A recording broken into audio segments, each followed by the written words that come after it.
Hey, what's up guys? Jake with Legacy 4x4 here again, and today we're going to be knocking out the brake lines and the fuel system plumbing for my 1950s Willys pickup truck.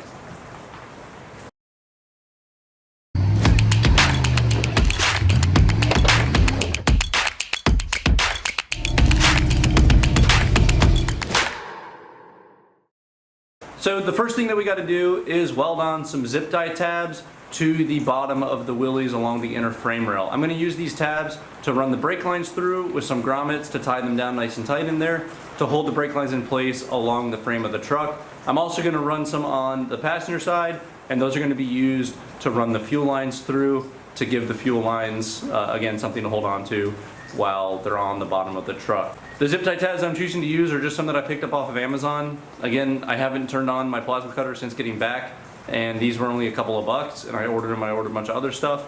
So I picked up just a few of these little guys. They look like this, pretty simple. They were cut on a plasma cutter. I can tell by, looking at them, but they're pretty simple for just a few dollars. I got about 10 of them here, and we're gonna weld a few of them on the bottom of this truck. We're gonna get to that first, and then I'll talk about the brake lines that we're using and the fuel lines after that.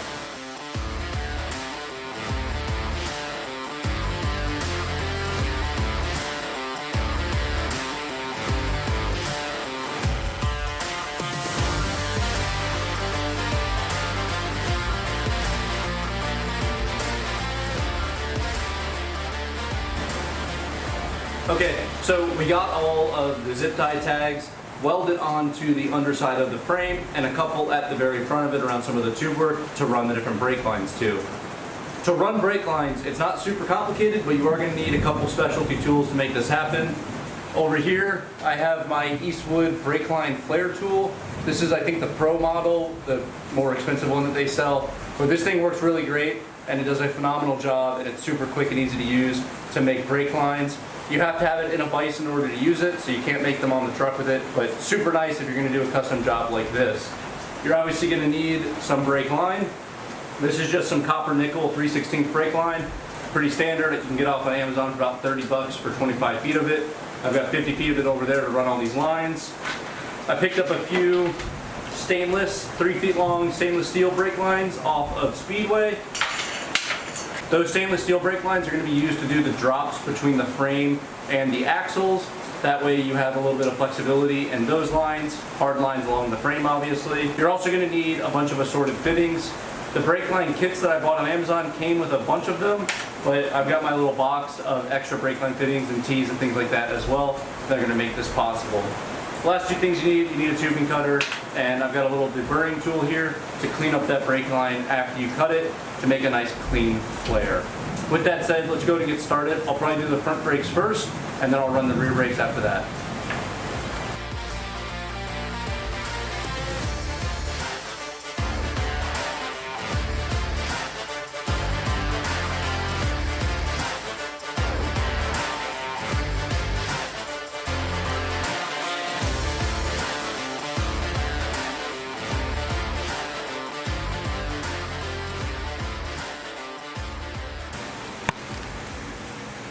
Alright, so I recorded doing the things on the bench, and then I forgot to drag the camera over here to record what I did up here on front. So let me show you guys this, and then we'll do the back. So I kept it super simple. I like to keep a little extra length on all my lines just to make sure they got a little bit of room to bend and flex if they need to. As you guys remember, I'm running manual brakes, so these are the two different master cylinders to run the front and the rear brakes respectively. So this one on the left here is the front brakes. You can see there's just a fitting that goes from that cylinder down to a T here. This T then splits, and one of it is a hard line to here, and the other is a hard line running along the front, right here along this upper cross member, through another tab, and then down and around and over to this side. You can see here on the passenger side a little bit clearer. All these tabs I put grommets on to kind of protect the lines as they go through. Each of them have that. And then after the hard line, this is where the stainless steel flexible line comes in. This just screws right into that fitting, and it runs down to the brake caliper. I don't have the right banjo bolt for these brake calipers, so I'm gonna have to order those, and I'll install those a little later on. but we can run the rest of the lines now without those. You can see there's plenty of room here with this. I'll coil it a little bit and connect it right there once I get the right fitting. Too simple.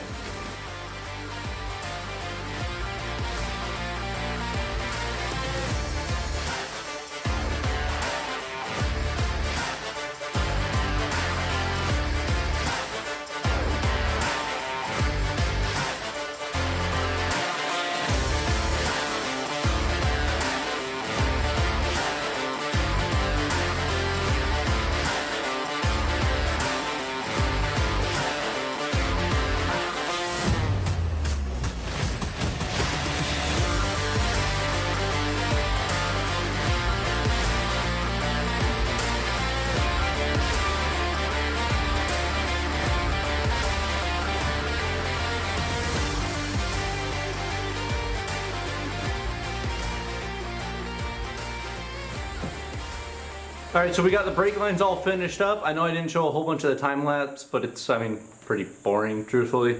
You just pinch it on the vise, you do the different flare fittings for the different parts, and you just run the lines along it. Let me show you guys what this looks like, and then we'll talk about the fuel system. All right, so you guys already saw most of the front. I'm not gonna go over that again. I can't run fluid into this yet because I am missing the adapter that fits my brake light switch, which is going to go on that T there, and I'm also missing the banjo bolt fittings that go on the different calipers down there. For the rear brakes, you can see that it comes from this driver's side or right side of the vehicle master cylinder, runs down past this T, and then down to the frame there and back. Coming underneath the vehicle, you can see that it comes from up top there. Those are just a big zip tie holding it to that frame rail, and then it runs through all of these different zip tie tabs, complete with grommets, to run along the length of the vehicle, underneath all these cross members, zip tied to that cross member, and then down to another 3-foot stainless steel brake hose, as you can see right there. Back here, you can see that this stainless steel hose connects into a short line here to another T, and then runs along the axle and goes straight into the drum brakes on the rear of this truck. Pretty straightforward. All right, so to talk about the fuel system here, we're gonna be running mostly Holley components. I'm running a Holley 2300 manual choke carburetor on the front of this motor, and then to run most of like the fuel pumps and all that kind of stuff, we're just gonna be using a Holley Mighty mini fuel pump, which is designed for that carburetor, and it's designed for any carburetor really.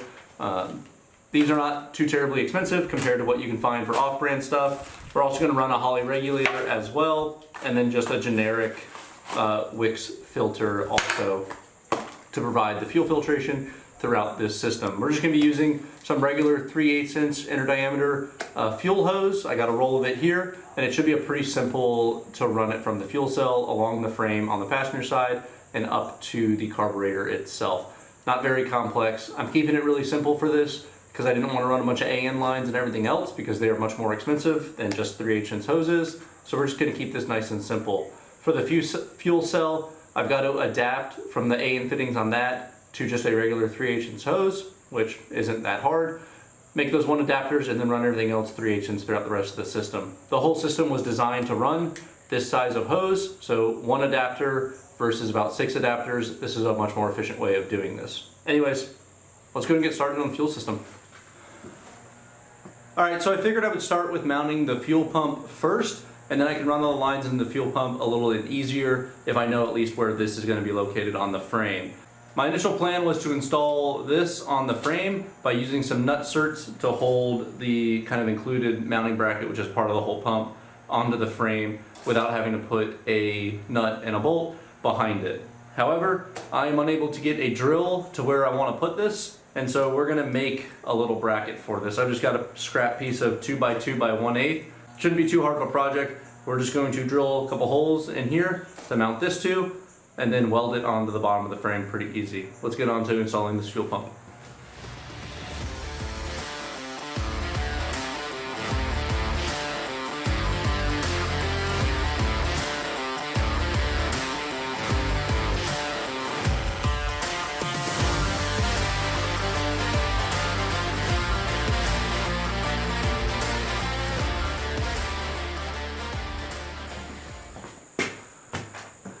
Okay, so I didn't really record running the fuel lines because it's really hard to record underneath the truck.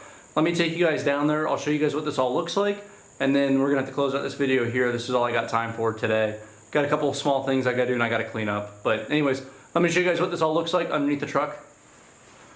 All right, so starting up here, and sorry the lighting's a little bit bad, I've got the air cleaner on. I know it's an Edelbrock air cleaner. The Holley one that I ordered, I got a 14-inch one and it did not fit with all the rest of the stuff there, so I got to order in another 10-inch one, but we'll get to that eventually. We got the fuel line. The input to the carburetor is down there. The fuel line runs back this way to the regulator, connected to a barb fitting, another barb fitting on the bottom side, and then just a regular 3/8 MPT plug on this other outlet. This is to regulate the pressure going to the carburetor to help make sure that I don't ever flood it. Coming down, we got another barb fitting, shooting the fuel line straight down to the frame. Down here, this is where the fuel line comes out. You can see it hits the post fuel filter right there. I just did a short little, I had this bracket actually laying around and I welded that on there, and then this is just connected with some simple hose clamps. The fuel line is then ran up to the fuel pump located here, as you can see. Just got the normal barb fittings, and then it's got a pre-filter that came from Holley with the pump located right there. I'll have to wire this up obviously, but you can see that. That's that little bracket that we made that is keeping it off of the frame. It shoots back and kind of gets close to the exhaust. From the fuel filter, it runs along the frame right here to another one of the zip tie tabs, and then up to the fuel cell. You can't really see it in there, but the line is ran up along. You can see it better from these zip ties here. That line is ran along that support tube, and then it pops out right here, and it comes to the fuel cell itself. I don't have the fitting that this fits. I bought the wrong one, so I just ordered another one. It gets here on Monday, so I'll just install that on my own time. You can see I got a rollover valve located here, and then just a cap on this one back here to cover up that port back there. This was supposed to be a return line port. I'm not using a return line, so that's where that's at. Fuel obviously goes in here, and then here is the fuel cell sending unit. Alright guys, so this is going to be the end of the video. As you all saw, we were able to knock out both the brakes and the fuel lines. Now, we are obviously missing a couple of parts. I still don't have those banjo bolts, and I still don't have that one fitting for the fuel cell. I'm going to do those off camera at another time. Whenever I get those parts in the mail, it'll take just a couple minutes to install all of those. Anyways, it went together pretty easily. It's kind of the benefit of using some nicer quality parts. Everything does fit and work a little bit more smoothly than when you're starting to try to make, you know, some off-brand random kind of parts all fit together. Next up, we do have wiring and drive shafts. So those are the next two videos are going to be coming out. I got to order the drive shaft parts sometime today, and then we got to start doing all of the wiring. I'm not sure which is going to be first, but we got both those videos to look forward to, and then after that, this truck should be running and driving. So thanks for watching, guys. I hope you all liked it. Make sure to like, share, and subscribe, and I'll see you all in the next one. It's a better outro.